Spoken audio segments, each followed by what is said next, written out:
le besoin de recrutement n'est pas la problématique de recrutement. Non. On va recruter pour harmoniser, on va recruter pour transformer, on va recruter pour réinventer, on va recruter pour simplifier. Or, on recrute en réalité une personne pour venir faire tenir un système qui au départ n'a pas été prévu pour être identifié comme un tout commun. On finit par faire reposer sur la personne qu'on a recrutée la responsabilité d'une mission qui le dépasse, et puis on se retrouve en situation d'échec en se retranchant derrière cette sacro-sainte excuse qui vise à dire finalement c'était pas le bon profil. Les meilleurs éléments, les plus performants, sont ceux qui connaissent le mieux la manière de contourner le système plutôt que de le faire vivre. La transformation est une mission et pas un poste. Bonjour à toutes et à tous et bienvenue dans Tenir le Cap. Dans ce podcast, nous allons parler de transformation réelle, pas de discours, pas de récit lissé, mais ce qui se passe quand les équilibres se fragilisent et que les décisions deviennent difficiles à prendre. Gouvernance, arbitrage, responsabilité et surtout ce moment où le rôle du dirigeant, c'est de choisir ses combats et de prendre les bonnes décisions. Le sujet du jour sera de traiter les vrais enjeux de la transformation et sortir du réflexe du recrutement. Et à cette occasion, j'ai le plaisir d'échanger avec Yann Souget, qui est directeur de la transformation au sein du groupe Actual. Bienvenue Yann. En quelques mots, est-ce que tu peux peut-être te présenter, nous expliquer ton rôle au sein du groupe aujourd'hui ? Bien sûr, Yann Souget. J'ai dirigé pendant près de 20 ans des cabinets de recrutement et je suis aujourd'hui en charge de la direction de la transformation du groupe Actual, qui est le 5e acteur en France du marché du travail. Et donc, qu'est-ce que je fais au titre de la direction de la transformation ? Je devrais même plutôt peut-être dire directeur des transformations, parce qu'on a évidemment la transformation qui nous concerne nous-mêmes. On est dans le cadre d'un plan stratégique à 10 ans que porte notre président Samuel Tual. Et donc, je m'assure de bonne coordination du plan de transformation interne. Et puis surtout, je m'assure aussi d'essayer de décrypter de la manière la plus lisible possible, et c'est pas toujours simple, quelle est la transformation du marché du travail, pour essayer aussi de porter ce message auprès de nos clients, de nos candidats, et puis auprès de tous les acteurs du marché de l'emploi. Justement, dans les grandes organisations comme la nôtre, quand on recrute pour faire fonctionner un ensemble de choses qui n'ont jamais été pensées comme un tout au final, on ne compte pas toujours juste un manque de ressources. On évite souvent quelque chose de plus important. Et la question que je me pose toujours dans ces cas-là, c'est est-ce que la direction cherche finalement vraiment à éviter un problème en créant un poste ? Alors, c'est intéressant parce que dans les organisations simples, finalement, le sujet du recrutement est plutôt une décision qui est très efficace. Pourquoi ? Parce que dans une organisation simple, finalement, un poste s'inscrit dans un cadre qui est assez clair, dans lequel les règles du jeu sont définies, dans lequel l'écosystème d'ailleurs du poste dans lequel il se trouve est assez limpide pour tout le monde. Et pour le coup, dans ce cadre-là, quand on recrute, finalement, ça revient à améliorer, voire à augmenter la capacité du système. La situation est un tout petit peu différente quand on est dans un cadre d'organisation un peu plus complexe. Alors, une organisation complexe, c'est quoi ? C'est une organisation qui est en mutation ou c'est une organisation multi-activités, multi-entreprises, multi-secteurs d'activité, parfois multiculturelle aussi, qui est souvent d'ailleurs issue des situations dans lesquelles on a des croissances externes, dans lesquelles on est venu empiler des couches de complexité. Alors, pourquoi est-ce que ça empile des couches de complexité ? Parce que toutes les différentes entités ont finalement des modes de fonctionnement qui sont parfois différents, des systèmes d'information qui sont différents, des cultures qui sont parfois différentes, et puis on a même parfois des business models qui sont différents. Alors tant que ces différentes entités sont dans un ensemble dans lequel elles fonctionnent les unes à côté des autres, finalement la complexité elle est assez invisible. Là où la situation elle se complique, c'est quand on commence à rentrer dans des sujets de mutualisation. Et la mutualisation, elle s'opère parfois parce qu'on a besoin de mutualiser des ressources, parce qu'on a aussi besoin parfois d'avoir une certaine forme de promesse client qui est portée de manière commune, qui va même parfois jusqu'à avoir une offre commerciale qui soit commune ensemble. Et c'est là que la situation commence à se compliquer, parce que pour le coup, l'organisation, elle n'a pas forcément été prévue pour fonctionner de cette manière-là. Et c'est là que le besoin de recrutement peut parfois être à interroger, parce que on va recruter pour harmoniser, on va recruter pour transformer, on va recruter pour réinventer, on va recruter pour simplifier. Or, on recrute en réalité une personne pour venir faire tenir un système qui au départ n'a pas été prévu pour être identifié comme un tout commun. Et pour le coup, là, la question est pas tant l'intention de recruter, puisqu'il y a un vrai besoin qui est exprimé et les services RH répondent avec une intention qui est louable au départ. La question, c'est le type de réponse, puisqu'on essaie de répondre finalement à une problématique de structure organisationnelle par une décision opérationnelle. Donc c'est intéressant ce que tu dis, en effet. Derrière le recrutement, il y a souvent quelque chose et souvent des enjeux, comme tu viens de les évoquer. Mais est-ce que finalement, ce réflexe systématique de recruter permet à la direction d'éviter quelque chose peut-être de plus profond ? Alors oui, évidemment, ça permet, c'est souvent dans ce cas-là, le recrutement est parfois une décision confortable pour éviter à prendre des décisions qui sont plus compliquées. Avant de développer quand même la réponse à ta question, évidemment, pour les directions, elles sont en première ligne, les directions, et d'ailleurs les chaînes managériales d'une manière générale plus largement. Je crois néanmoins qu'il faut aussi, avant que je développe ce sujet-là, qu'on ait beaucoup à la fois d'humilité, et moi j'ai beaucoup de respect pour les dirigeants et pour les managers dans les organisations, parce que objectivement, ils sont depuis quelques années soumis à des processus de transformation permanents dans les organisations, dans des contextes dans lesquels il y a de l'imprévisibilité permanente. Et pour le coup, avoir de la lucidité en temps réel sur ce qui est de l'ordre de la correction. Donc, correction, c'est souvent un élément à modifier dans une échéance de temps court terme. Les éléments de modification qui amènent à bouger quelques éléments de process et d'organisation, qui sont plutôt du moyen terme. Et puis des éléments de transformation qui engagent l'organisation de l'entreprise. Et ben, c'est pas évident d'être en permanence lucide sur ce sujet-là. Et c'est là où, pour le coup, la dimension de travail collectif dans l'entreprise est importante, parce que les RH ou en tous les cas les populations qui viennent recevoir les demandes de recrutement peuvent venir interroger ces sujets-là. Et pour revenir à ta question plus directement, qu'est-ce que ça permet parfois de reculer, de repousser? Ben, ça permet parfois d'éviter de trancher. Dans ces organisations complexes dont on parlait tout à l'heure, évidemment, il y a nécessité à un moment donné de prendre des décisions, de trancher. Qu'est-ce qui va faire partie du collectif? Qu'est-ce qui fait partie du commun? Qu'est-ce qu'on garde à titre de spécificité? Et ces décisions sont extrêmement importantes, et elles sont souvent d'ailleurs hautement politiques dans les organisations, parce que finalement, mutualiser, harmoniser, standardiser, c'est décider. Et si je ne décide pas, de fait, j'accepte qu'il y ait une certaine forme d'atomisation dans les différentes pratiques. Et si je ne décide pas sur ces sujets-là, pour le coup, on se retrouve dans des situations dans lesquelles la décision qui n'est pas prise, elle amène à prendre des décisions en disant on va recruter quelqu'un pour essayer de pallier à ça. Il y a un deuxième sujet que ça permet parfois aussi d'éviter, c'est de clarifier des sujets de gouvernance. Dans ces organisations complexes, qui décide? Quand il y a deux entités qui, à un moment donné, ont un différent, qui va prendre la décision? Qui, in fine, va prendre la décision sur un système d'information? Qui, in fine, va prendre la décision sur des schémas d'organisation de l'entreprise? Et ça, c'est important, parce que là, si on recrute un profil transversal dans ce cadre-là, et en plus un profil transversal qui n'a souvent pas de réel pouvoir décisionnel, ça revient en fait à déléguer le problème à une personne sans en donner réellement le cadre de la résolution. Et puis, ça permet aussi, malheureusement parfois, de déplacer un risque. Déplacer un risque, pourquoi? Parce que on finit par faire reposer sur la personne qu'on a recrutée la responsabilité d'une mission qui le dépasse. Et puis on se retrouve en situation d'échec en se retranchant derrière cette sacro-sainte excuse qui vise à dire finalement c'était pas le bon profil. Ouais. Alors qu'en fait c'était peut-être le bon profil, sauf qu'on n'interroge pas le vrai sujet qui est finalement un sujet organisationnel. Et peut-être qu'il n'a pas été en effet intégré au bon moment de la transformation. Il aurait peut-être dû falloir faire un travail en amont, en tout cas, avant de l'identifier. Ça laisse bien évidemment toujours des traces, quand il y a un problème justement sur ces organisations malheureusement qui n'aboutissent pas comme il le faut. Quels sont selon toi les signaux, faibles ou forts, mais en tout cas, quels sont les signaux qui trahissent qu'une organisation aujourd'hui recrute justement pour éviter cette transformation? Tu as commencé à aborder avec 2-3 arguments, mais aujourd'hui, si on devait donner des conseils aux dirigeants, c'est quoi les premiers signaux auxquels ils doivent faire attention? Alors là, des signaux faibles qui montrent qu'on est parfois en situation de recrutement réflexe, qui sont assez récurrents dans les organisations qu'on peut observer. Le premier, c'est qu'on voit les mêmes postes recréés de manière assez régulière et assez récurrente à des échéances de temps. Alors ça peut être d'ailleurs dans les différentes filiales des groupes en question, avec une boucle qui est émergence d'un besoin de recrutement, essai, rupture et réouverture du poste. Et en l'occurrence sur des postes qui sont souvent d'ailleurs similaires et qui répondent à la même problématique dont on parlait tout à l'heure, harmoniser, simplifier, fluidifier. Et donc souvent on a effectivement cette contrainte-là. Et là on se dit finalement c'est un problème de marché de l'emploi, on n'arrive pas à trouver les bons profils. Non, c'est en fait souvent une problématique de cadre qui vient se poser. On a un deuxième signal faible qui peut se présenter, c'est lorsqu'on se rend compte que les managers dans l'organisation passent finalement beaucoup plus de temps à arbitrer les zones grises qu'à être concentrés sur le pilotage de la performance opérationnelle de leur périmètre. Là, on peut parfois aussi facilement incriminer la problématique de leadership, alors qu'en réalité, c'est souvent une problématique de gouvernance qui les dépasse, qui n'est pas suffisamment explicitée et qui vient effectivement poser une problématique.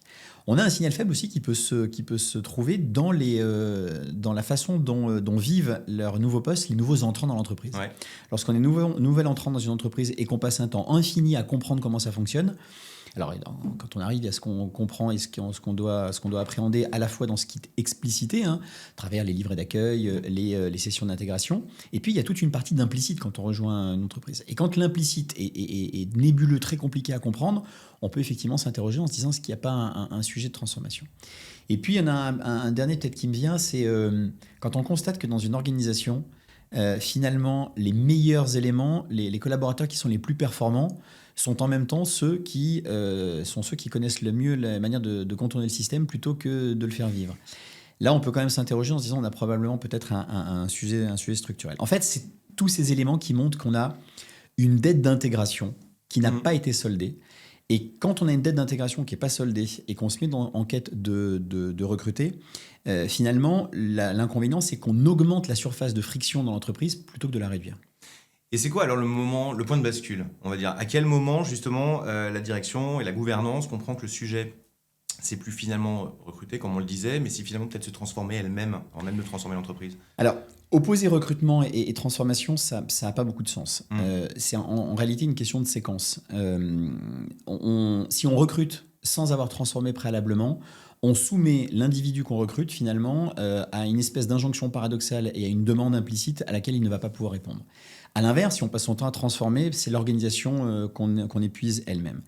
La performance durable, en fait, elle naît du fait d'avoir une transformation qui est préalable au fait de recruter. Alors, quand on parle de transformation, évidemment, c'est des sujets de décision. On décide d'un cadre, on décide d'une gouvernance, on décide de règles de fonctionnement, on décide de ce qui est commun et de ce qui ne l'est pas. Une fois qu'on a pris ces décisions, alors le recrutement en question, il retrouve toute sa valeur, toute sa place.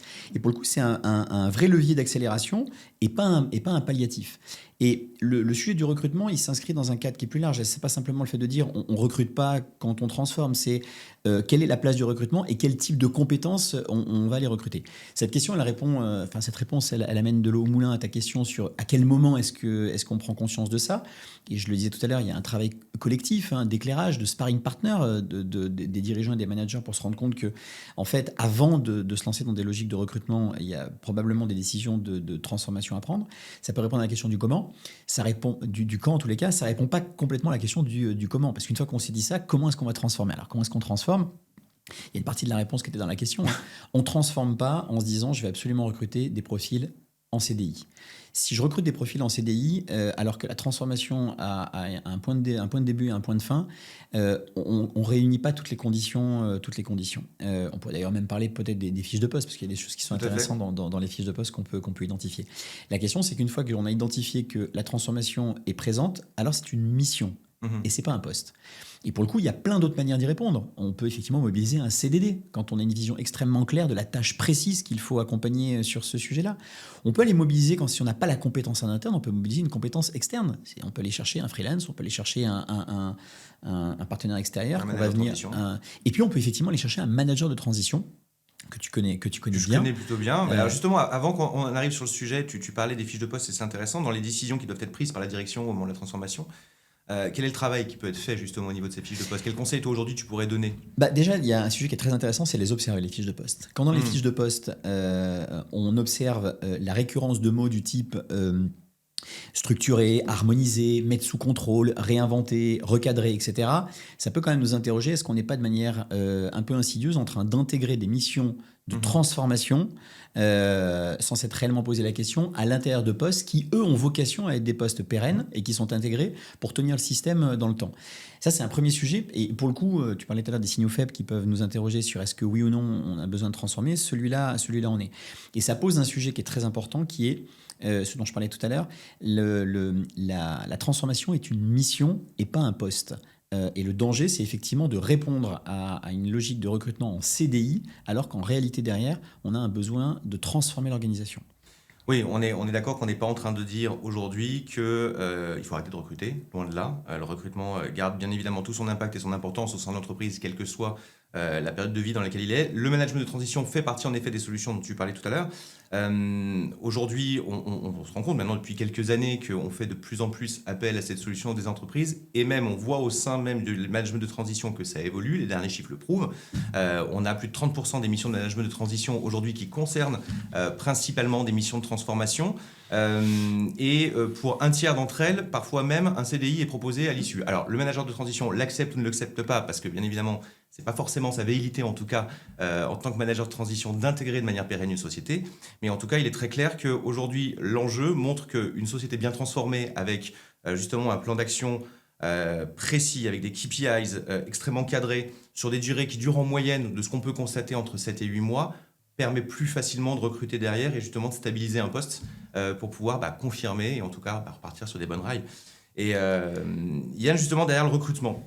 Est-ce qu'il y a d'autres problématiques aujourd'hui, selon toi, qu'on cherche vraiment à résoudre finalement ? Alors oui, il y a d'autres problématiques. Je me permets juste de rebondir parce que ce que tu as précisé sur le management de transition me paraît extrêmement important, puisque il y a beaucoup de fantasmes autour du management de transition, en se disant le management de transition est dédié au cadre dirigeant, on va chercher un management de transition un dirigeant d'entreprise, et puis souvent un dirigeant d'une grande entreprise, ou en tout cas d'une grosse filiale.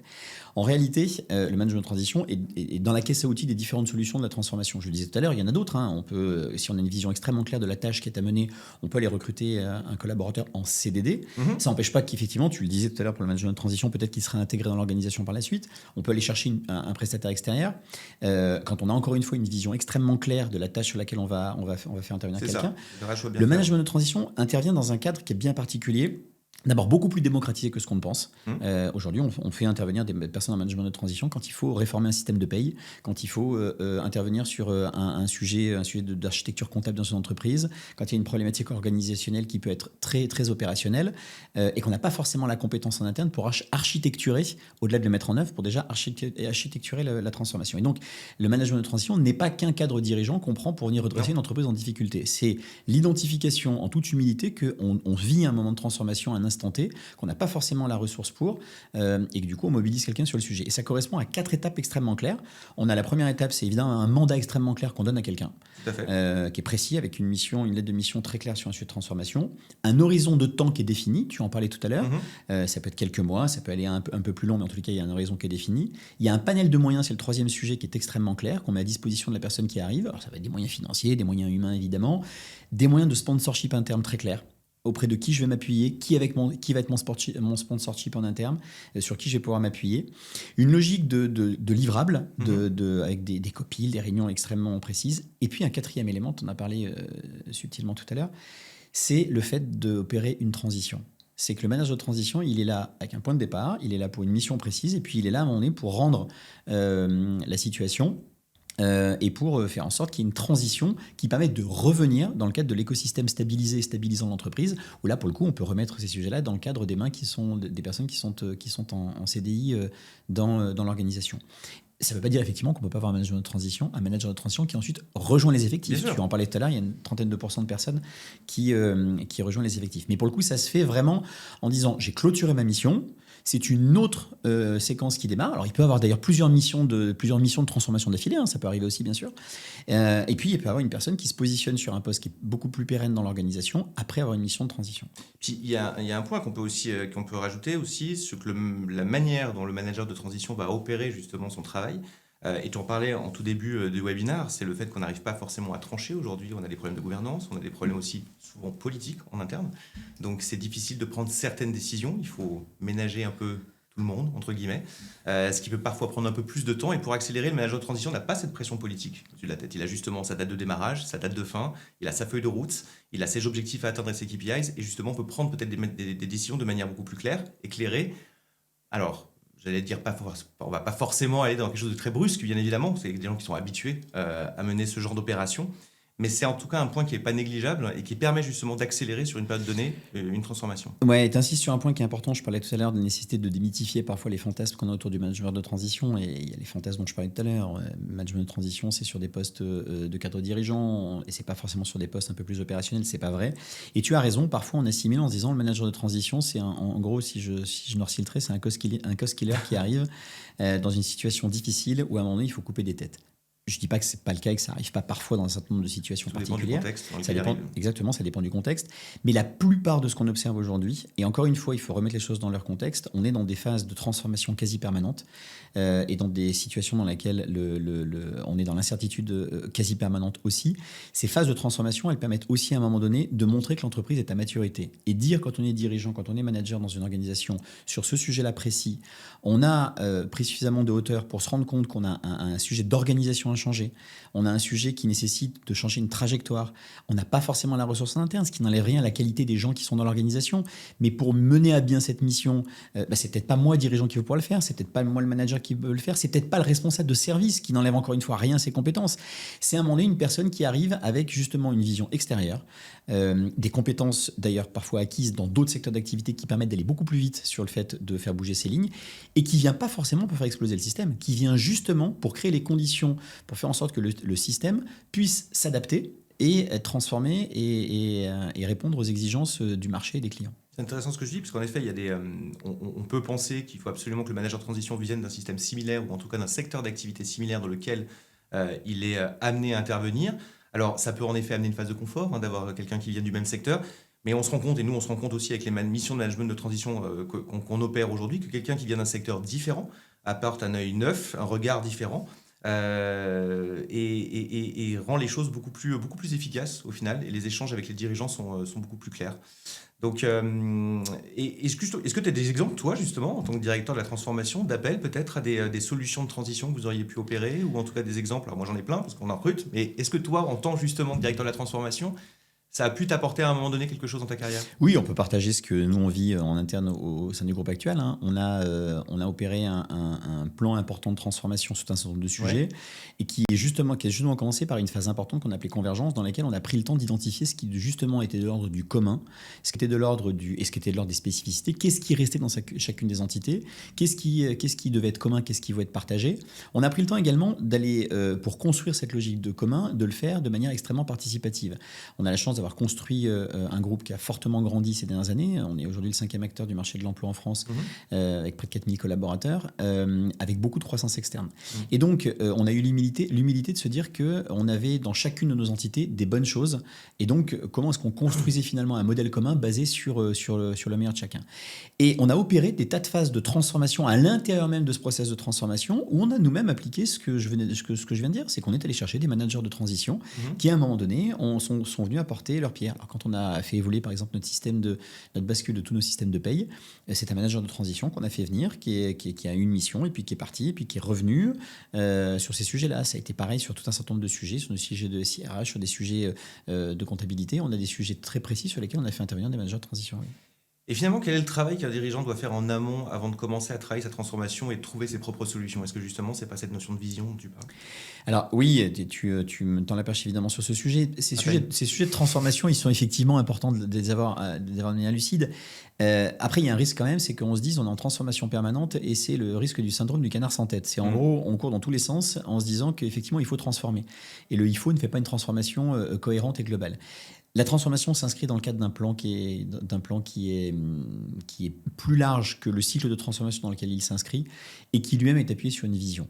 Dans notre propre cas, nous, on a un président visionnaire, Samuel Tual, qui inscrit l'entreprise dans des plans décennales. Donc on a des plans stratégiques à 10 ans. Ça peut faire sourire quand on parle d'un plan stratégique à 10 ans. Évidemment, quand on se penche déjà sur... Donc notre plan a commencé en 2021, il va jusqu'en 2031. Quand on regarde déjà ce qui s'est passé sur les 5 dernières années de ce plan-là, il y a la plupart des choses qui étaient imprévisibles. La crise du Covid, changement des règles internationales, il y a tout un certain nombre de sujets qui impactent. Néanmoins, justement, le fait d'avoir une vision à 10 ans, d'avoir une vision claire de là où on veut aller, alors c'est pas une vision qui est rigide, la vision elle est extrêmement claire, le plan qui est derrière est extrêmement agile, ça permet de se dire que quelles que soient les tempêtes qu'on va rencontrer, et les zones de soleil aussi, parce qu'heureusement il y en a, elles sont à mettre en perspective d'une cible que nous avons et de là où est-ce qu'on veut aller. Et donc ça permet du coup d'inscrire les trajectoires de transformation dans ce cadre-là, en se disant ok, on a une vision macro qui passe au-dessus de toutes les difficultés qu'on rencontre, et finalement les cycles de transformation, on les lie dans le sens lire, mais on les lie aussi dans le sens lié à ce plan-là. Et ça te permet de donner aussi un point de chute, ou en tout cas, comme tu dis, une ligne de mire auprès des collaborateurs, parce qu'aujourd'hui, on transforme. Le but, c'est d'arriver à mener cette transformation sans forcément abîmer nos outils, mais aussi finalement nos collaborateurs, qui, eux, sont au cœur et subissent un peu tout ça. Est-ce que justement le fait d'avoir ce point de mire et cette vision n'aide pas, au-delà de la direction, aussi les collaborateurs? Bien sûr, ça permet de donner de la visibilité. Ça en toute humilité, ça ne règle pas les difficultés que les collaborateurs peuvent rencontrer dans les organisations au quotidien, surtout dans un contexte économique qui est particulièrement chahuté depuis quelques temps.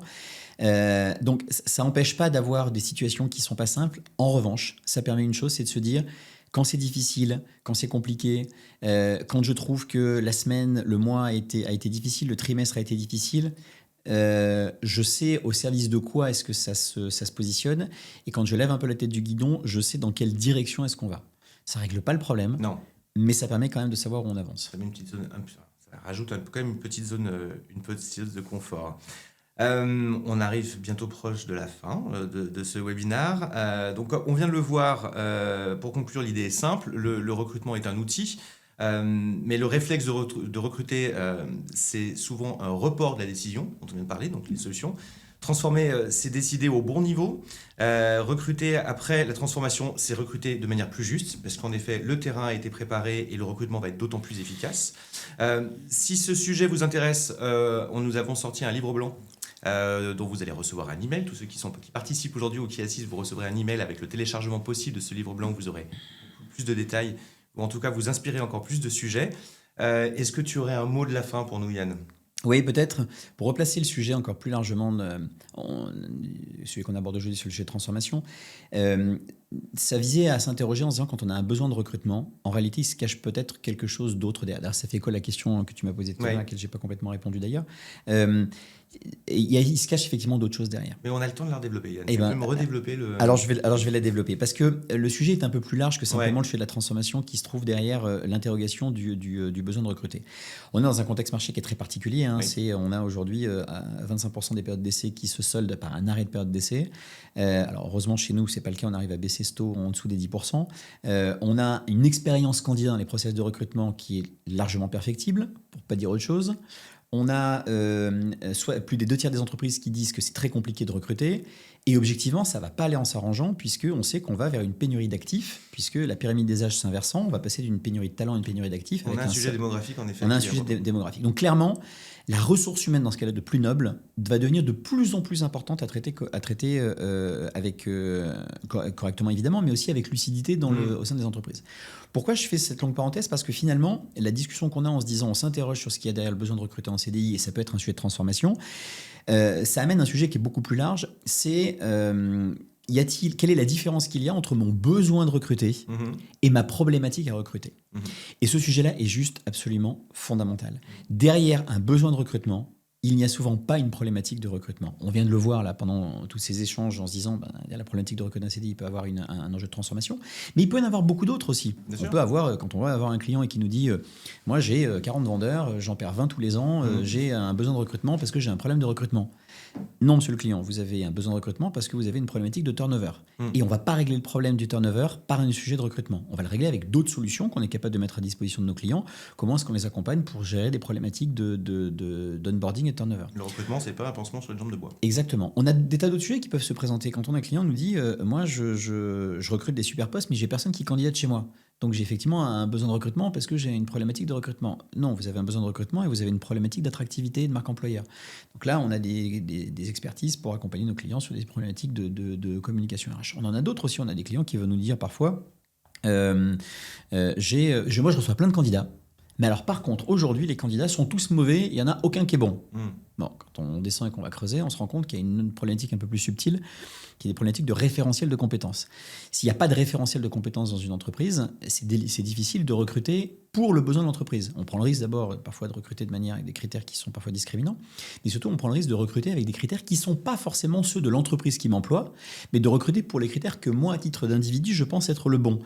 Si on a dans un process de recrutement 3 décideurs sur le process de recrutement, le RH, le manager et puis, je ne sais pas moi, le dirigeant ou un